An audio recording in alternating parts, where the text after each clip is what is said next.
हाँ, good good morning everyone. आज के क्लास में हम लोग ASP.NET से रिलेटेड कुछ प्रैक्टिकल वर्क को देखेंगे। कैसे हम लोग ASP.NET पे काम करते हैं, कैसे हम इस प्लेटफॉर्म को यूज करना सीखेंगे और कैसे हम लोग एक वेब एप्लीकेशन को इस प्लेटफॉर्म पे डेवलप करेंगे, वो आज के क्लास में हम लोग डिस्कशन करेंगे। आप इसके लिए आप क्या करोगे, आप माइक्रोसॉफ्ट विजुअल स्टूडियो का 2022 वर्जन या 2010 वर्जन को ओपन कर लोगे। अगर आपके पास 64 बिट्स का सिस्टम होगा तो उसमें 2022 सपोर्ट करेगा।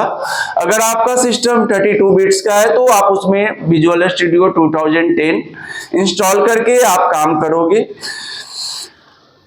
चलो स्टार्ट करते हैं। माइक्रोसॉफ्ट विजुअल स्टूडियो ओपन कर लोगे। जब आप माइक्रोसॉफ्ट विजुअल स्टूडियो 2010 ओपन करोगे तो कुछ इस टाइप का इंटरफेस आपको देखने को मिलेगा। इस टाइप से आपको इंटरफेस मिलेगा और जब आप इसको ओपन करोगे तो कुछ इस टाइप से देखने को मिलेगा। ये जो यहाँ पे जो देख रहे हो, ये विजुअल स्टूडियो 2010 का इंटरफेस है। 2022 पे जब काम करोगे तो वहां पे इसी टाइप का रहेगा, बस थोड़ा सा उसमें चेंजेस आपको देखने को मिलेगा। हम लोग क्या करेंगे, एक छोटा सा वेब एप्लीकेशन पे काम करना सीखेंगे। कैसे हम लोग वेब एप्लीकेशन को ASP.NET प्लेटफॉर्म पे यूज करके हम लोग डेवलप करेंगे, उसको हम लोग सीखेंगे। इसके लिए आपको क्या करना पड़ेगा, सबसे पहले आपको एक न्यू प्रोजेक्ट लेना पड़ेगा। आप फाइल टैब में जाकर एक न्यू प्रोजेक्ट ले सकते हो या फिर यहां से भी आप एक न्यू प्रोजेक्ट पे काम कर सकते हो। चलो हम फाइल टैब में गए और यहां से हम लोग न्यू में गए और यहां से एक न्यू प्रोजेक्ट ले लिया।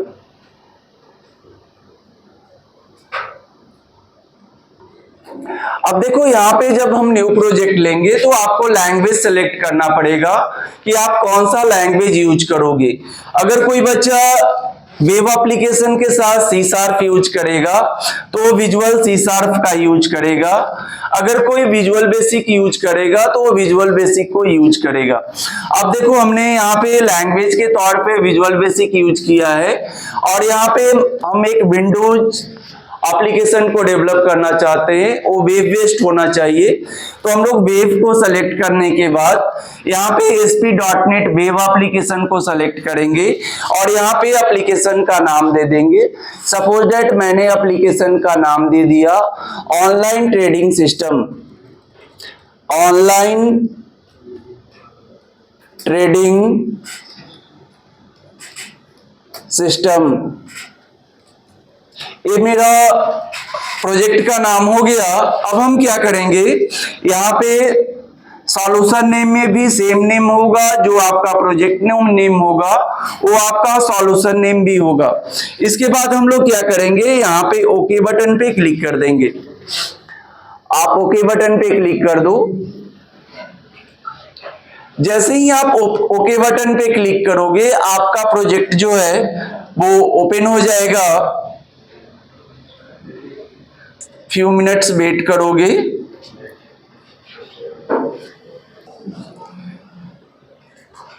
ये आपका प्रोजेक्ट ओपन हो गया है।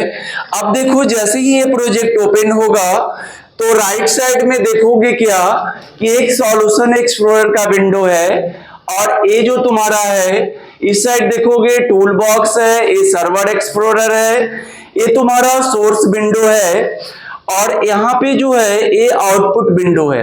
यानी कहने का सेंस है कि आप एक ही इन्वायरमेंट में उसका डिजाइन भी देखोगे, उसका सोर्स भी देखोगे और उसका जो है स्प्लिट विंडो भी देखोगे और उसका सॉल्यूशन एक्सप्लोरर, उसका प्रॉपर्टीज विंडो, सारा एक ही विंडो पे आपको देखने को मिल रहा है।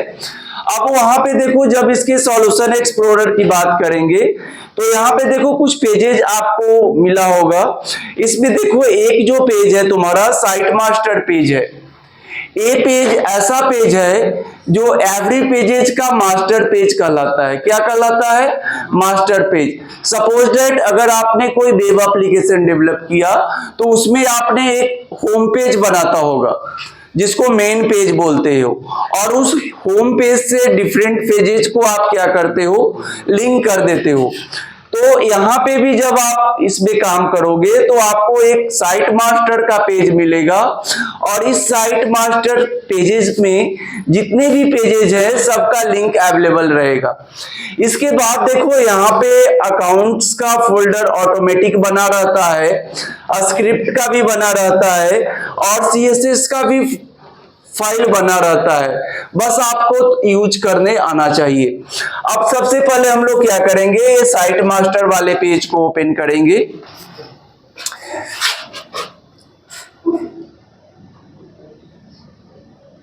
देखो ये साइट मास्टर पेज को जब आप ओपन करोगे,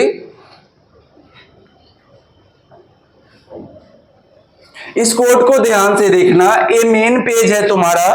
अब देखो यहाँ पे जो है कैसे इसको डिवाइड किया है, ये तुम्हारा हेडर है। मैंने पहले भी बताया था जब हम HTML CSS का क्लास ले रहे थे, तो स्टार्टिंग में जब हम इंट्रोडक्शन दिए थे तो बोले थे कि जब भी कोई वेब पेज डेवलप होता है तो उसमें दो पार्ट होता है, एक हेड सेक्शन होता है और एक बॉडी सेक्शन होता है। यहाँ पे भी सेम प्रोसेस है।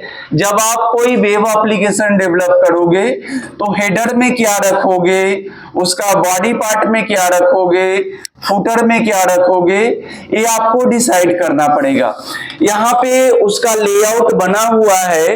हेडर सेक्शन में देखो लिखा है टाइटल। ये टाइटल को आप अपने नीड के अकॉर्डिंग चेंज कर सकते हो। यहाँ पे लिखा है myasp.net एप्लीकेशन, आप यहाँ पे इसका टाइटल चेंज कर दो ऑनलाइन ट्रेडिंग सिस्टम। यहाँ पे क्या कर दोगे इसको? Online trading system. इसको आप चेंज कर दो online trading system, online trading system. ये तुम्हारा ऑनलाइन ट्रेडिंग सिस्टम हो गया, जो मैंने हेडर में इसको इंक्लूड कर दिया। अब देखो यहाँ पे भी लॉगिन डिस्प्ले का भी एक लिंक दिया हुआ है, और लॉगिन का पेज यहाँ पे ऑटोमेटिक बना हुआ है। यहाँ पे जब अकाउंट्स का फाइल ओपन करोगे तो देखोगे क्या कि यहाँ पे तुमको लॉगिन का पेज मिल जाएगा। देखो यहाँ पे लॉगिन का पेज ऑटोमेटिक बना हुआ है। अगर तुम अलग से कोई लॉगिन का पेज इंक्लूड करना चाहते हो तो आप कर सकते हो। अब मेरा जो है यहाँ पे हेडर पार्ट कंप्लीट हो गया। अब हम क्या करेंगे, इसके कुछ टैब्स पे आएंगे। यहाँ पे देखोगे जब आप स्क्रॉल करके देखोगे तो ये जो तुम्हारा है, ये तुम्हारा अब मेन क्लास हो गया। यहाँ पे देखोगे ये तुम्हारा फुटर हो गया। सबसे नीचे देखो यहाँ पे फुटर है, एक फुटर का सेक्शन बना हुआ है, और ये तुम्हारा जो है बॉडी का पार्ट हो गया, और ऊपर जो है वो हेडर सेक्शन हो गया। अब हमको क्या करना है, यहाँ पे देखो हेड सेक्शन में दो टैब बनाया है, एक होम है और एक क्या है, अबाउट का। दो पेज बना है। अगर इसमें हमको 2-3 पेज और ऐड करना है तो हम लोग क्या करेंगे, राइट क्लिक करेंगे अपने फाइल, जो भी फाइल है, इस फाइल पे आप क्या करोगे, राइट क्लिक करोगे, और यहाँ पे ऐड आइटम पे क्लिक करोगे, और यहाँ पे न्यू पे जाओगे, और यहाँ से आपको फाइल को सेलेक्ट करना पड़ेगा। सपोज दैट आप यहाँ पे वेब फॉर्म को भी इंक्लूड कर सकते हो। सपोज दैट आपने एक वेब फॉर्म बनाया। वेब फॉर्म मैंने प्रीवियस क्लास में डिजाइन करके और उसमें कुछ कोडिंग सिखाया था, जैसे कैलकुलेटर डिजाइन करना बताया था हमने, ठीक है। तो यहाँ पे भी आप वेब फॉर्म लेकर एक अच्छा सा रजिस्ट्रेशन फॉर्म बना सकते हो। इसमें बिल्कुल इजी है, आप टूल्स को ड्रैग ड्रॉप करो, ऑटोमेटिक जो है वो डिजाइन हो जाता है। ये जस्ट लाइक वो आपने अगर विजुअल बेसिक पढ़ा होगा तो उसमें भी बहुत सारे टूल्स हैं जिसके हेल्प से हम लोग डिजाइन करके और उसमें कोडिंग करते हैं। यहाँ पे भी सेम चीज होता है, आप एक वेब फॉर्म लेकर उस पर डिजाइनिंग कर सकते हो। बट हम यहाँ पे हमको वेब एप्लीकेशन डेवलप करना है तो इसको भी हम यूज कर सकते हैं और पेजेस भी ले सकते हैं। चलो हम एक न्यू पेज लेते हैं, HTML पेज लेते हैं। चलो यहाँ से मैंने HTML पेज ले लिया। आप जब 2022 पे काम करोगे तो वहां पे ऐड न्यू आइटम पे क्लिक करोगे ना, तो नीचे एक ऐड टेम्पलेट का ऑप्शन आता है। टेम्पलेट पे क्लिक करोगे तबे जाकर ये पेज आएगा, नहीं तो वहां पे डायरेक्ट वो VB लिखा हुआ रहता है, नाम ऐसे बॉक्स के तौर पे आता है। आप यहाँ पे उसके नीचे टेम्पलेट होगा, उस पे क्लिक करोगे तो वैसा वो इस टाइप का जो पेजेज है आपको देखने को मिलेगा। यहाँ पे हम HTML का एक पेज ले लेते हैं, यहाँ पे ऐड कर दिया और इस पेज का मैंने नाम दे दिया, इसमें हमने लिख दिया इंक्वायरी, इसका नाम दे दिया इंक्वायरी।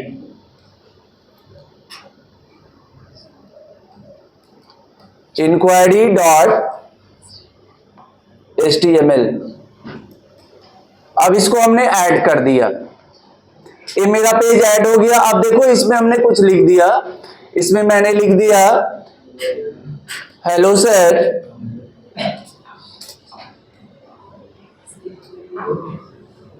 अब देखो आप इस पेज को जब आप साइट मास्टर से लिंक करोगे तो आपको कुछ नहीं करना है, बस इसको आप क्या करोगे, यहां से इसको कॉपी कर लोगे, Ctrl+C, और यहाँ पे आप इंटर करके यहाँ पे Ctrl+V कर दो और यहाँ पे उसका नाम चेंज कर दो। यहाँ पे आप इंक्वायरी इसको कर दो,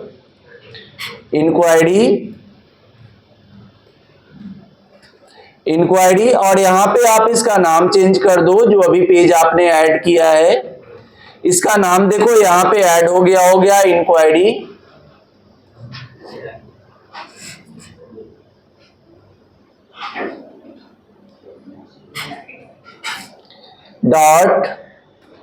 .html।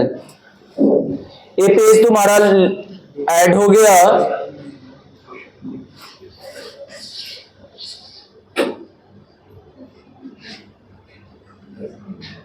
अब आप क्या करोगे, इसको सेव करके जब देखोगे तुम,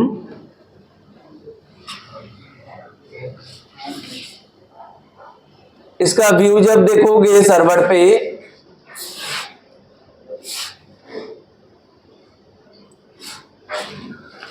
तो कुछ इस टाइप का व्यू आपको देखने को मिलेगा।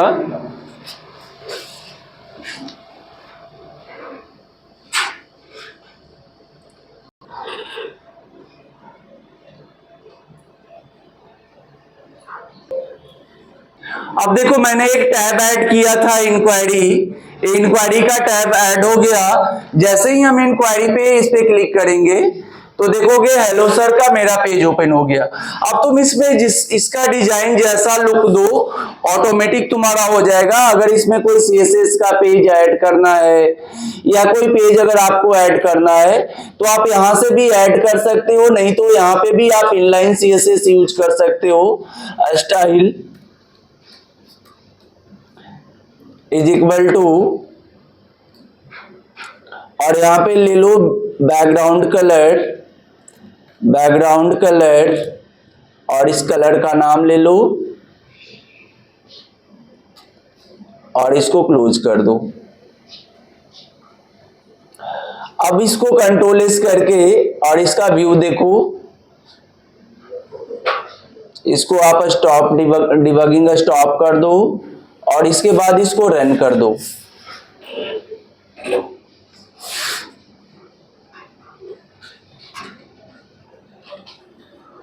अब आप इंक्वायरी पे जब क्लिक करोगे तो देखो कुछ इस टाइप की आपको देखने को मिल रहा है, कितना इजी से वे में डिजाइन होते जा रहा है। तो इस टाइप से हम लोग क्या करते हैं, ASP.NET प्लेटफॉर्म पे हम लोग को कोई भी एप्लीकेशन डेवलप करना इजी हो जाता है। ठीक है, इसमें आप स्क्रिप्ट का फाइल, CSS का फाइल, पेजेज, इमेजेज, गैलरी, आप इसको डेटाबेस से भी कनेक्ट करके आप इजीली वे में कोई एप्लीकेशन डेवलप कर सकते हो। आज के क्लास में इतना ही। नेक्स्ट क्लास में जब हम आएंगे तो इसमें कुछ और वर्क करना सिखाएंगे। चलो, thank you, have a nice day.